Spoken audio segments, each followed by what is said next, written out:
Yes, I think one of the great basics, the keystone in the Chekhov work, is the psychophysical exercises, which means that your body is connected to your inner life. Now, we all know that. And it's very easy to explain by simply saying, you're not going to throw your hands up in the air and go, oh God, I'm feeling very sad today.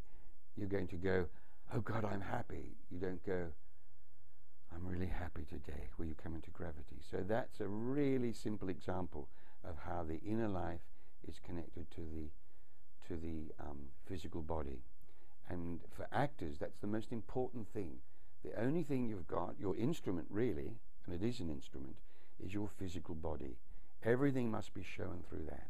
Even in film, if the camera is only sort of 2 feet away from you, you have to show it through your facial muscles.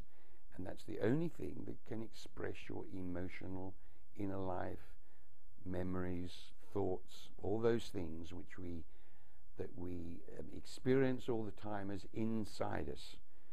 So that psychophysical connection is terribly important.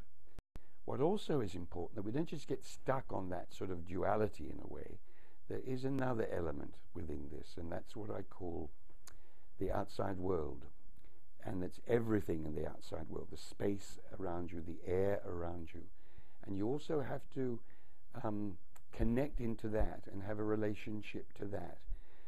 I call it number 3, as I call the physical body, number 1 in the inner life, number 2, just to simplify things, because inner life, soul life, everyone has different sort of concepts or perceptions of what they are. So just calling them a number, I think, is really pretty simple.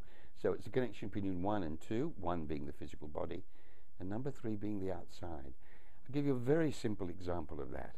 For example, if someone comes into the room that you're not expecting, they're coming from number 3, and your number 2, your inner life, will actually have a response to that, whether you like them or don't like them, and your number 1 will show that, what the number 2 is expressing.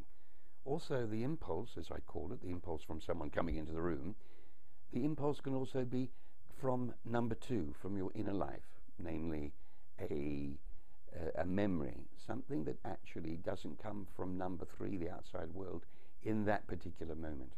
So there we have not just a duality, but we've added a third element into it. I guess that's why we've called it number 3. So in that sense, I would say that would be the keystone of the work, and from that, everything develops. Atmospheres, individual feelings, imagination, incorporation of images, composition of performance, all those things have to, the arch of your performance, the arch of the technique, holds up because of the keystone of that psychophysical and the outer world. So it's the number 1 and the number 2 and the number 3 all in relationships. That's the most important thing.